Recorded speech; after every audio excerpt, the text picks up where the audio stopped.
Teve uma época que o Rio de Janeiro, acho que continua tendo, tinha festivais de cinema, né? Olha só a coisa, né? Você queria ter acesso ao que hoje a gente tem no Netflix, tem no YouTube, tem no HBO Max, Amazon Prime, Amazon Video, né? Prime Video. Eu adorava, né? E aí quando chegava na época do festival, eu comprava um passaporte, tirava uma semana de folga e entrava para ver muitos filmes. E eu me lembro de um filme que me marcou bastante, foi A Caça de Madoff. Nunca mais vi esse filme em lugar nenhum. E é tipo um documentário, né, falando, Madoff criou uma pirâmide, todo mundo começou a botar dinheiro, e a pirâmide é aquela ideia de que você vai botando dinheiro, só que a coisa não é sustentável. Chega uma hora que cai. Tudo cai. E aí quem botou dinheiro antes, no primeiro momento, e saiu se dá bem, e quem entrou depois acaba se dando mal. Depois desse filme, vi A Grande Aposta, que também era uma pirâmide. Né? O ambiente de financeiro nas hipotecas americanas, né? As organizações que deveriam fiscalizar para dar a classificação triplo A, triplo B, triplo C, e aí distinguir o que era um fundo mais ou menos viável, elas simplesmente concorriam uma com as outras. Então, quem deveria fiscalizar o galinheiro era o próprio lobo. E aí, então, também se criou uma pirâmide. E aí você tem, tanto na Caça de Madoff como na Grande Aposta, um grupo que percebe o problema, que tenta alertar as autoridades, que tenta entender o que está acontecendo e fica ali marginalizado.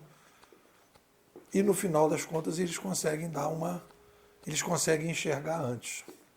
Então, a gente tem na sociedade exemplos, né?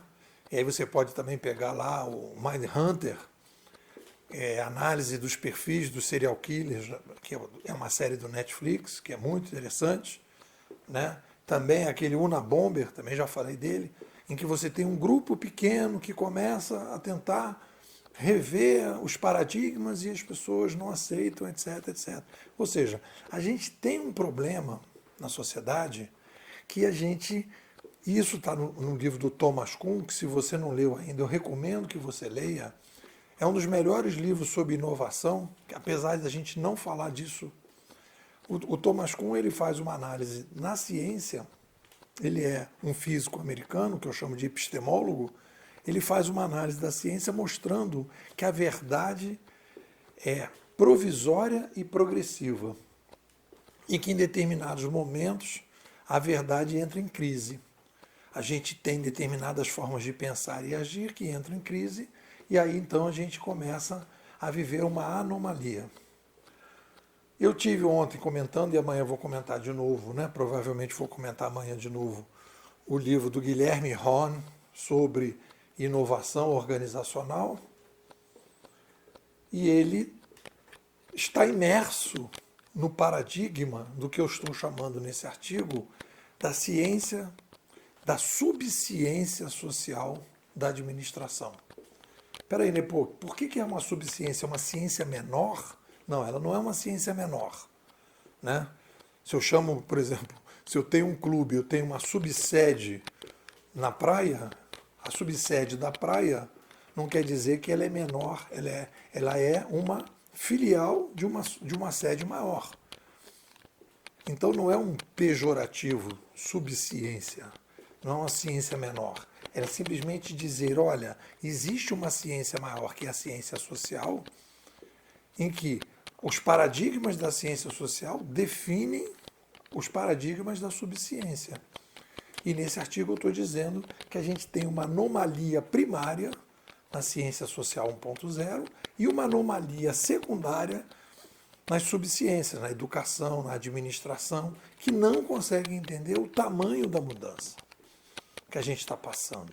A gente está vivendo hoje uma disrupção de um fenômeno macro histórico que tem o fator causante, o aumento populacional, o detonante, a chegada de uma mídia descentralizadora e o consequente, fator consequente, a chegada de um novo macro ambiente de sobrevivência, que a gente tem assistido aí na uberização e na blockchainização. Então, esse pacote que está acontecendo na macrohistória não é visível pela ciência social 1.0 e nem pela subciência social da administração 1.0.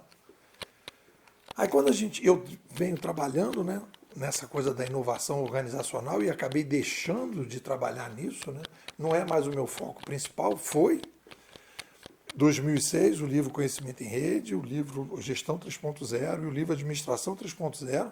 O meu foco principal era a inovação organizacional. Eu saí disso, porque eu percebi que as organizações tradicionais não querem entender o que está acontecendo.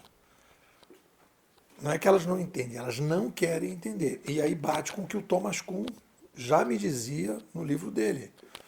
Ele diz, quando você tem um paradigma e esse paradigma entra em anomalia, todas as pessoas que vivem dentro daquele paradigma tem que morrer uma geração para uma nova geração vir que tenha mais facilidade, mais desapego para poder entender esse novo paradigma.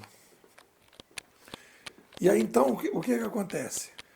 E aí você vai ver isso no livro do Guilherme Horn. Ele vai falar que o Airbnb, por exemplo, é um modelo de negócio. E eu fiquei pensando, modelo de negócio, o que significa modelo de negócio? Tudo é modelo de negócio? Não, nós estamos diante de um novo ambiente de sobrevivência. E o mais interessante, a sociedade humana, ela primeiro modifica a mídia, essa mídia permite a criação de um novo ambiente de sobrevivência e todo o resto que vem depois é filho deste fenômeno. Nós não criamos, né, o pessoal chama de capitalismo, o capitalismo entre aspas, ou o cooperativismo, como eu chamo, ele é filho da mídia impressa. A mídia impressa permitiu o surgimento da república, permitiu o surgimento do capitalismo ou do cooperativismo, e a partir daí todas as organizações que vieram depois são filhas da mídia impressa, como as organizações futuras serão filhas da mídia algorítmica que a gente está disseminando e massificando. É isso. O que vocês dizem? E aí, pessoal, tudo bem? Meu nome é Leandro Alves, eu estou aqui na Escola dos Bimodais acho que estou indo para a 4ª temporada aí, junto aí com os bimodais, e eu posso afirmar aí sem errar, com uma certeza razoável, que entrar para bimodais é o melhor investimento que eu fiz aí nos últimos anos. Realmente, assim, a escola ela traz todo um portfólio de conhecimento que você não acha por aí, entendeu? Um conhecimento de altíssima qualidade, a qualidade dos participantes é impressionante, sempre tem muita provocação, tanto do lado dos artigos do NEPOL, quanto do lado dos próprios alunos.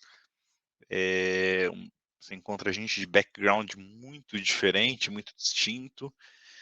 E eu vou falar para você, depois que eu comecei com os bimodais, assim, como aluno dos bimodais, a minha forma de pensar evoluiu muito, assim, o que eu consumo, como eu consumo, metodologia para isso, a forma como pensa, como enxerga os problemas, mudou completamente, assim, acho que se você é uma pessoa que gosta de desafio intelectual, se quer ir um pouco além, a Bimodais definitivamente é a melhor opção que tem. Realmente, assim, eu sou muito grato a tudo que eu aprendi aí nos últimos anos e continuo aprendendo na Bimodais. Realmente foi um divisor de águas do ponto de vista intelectual.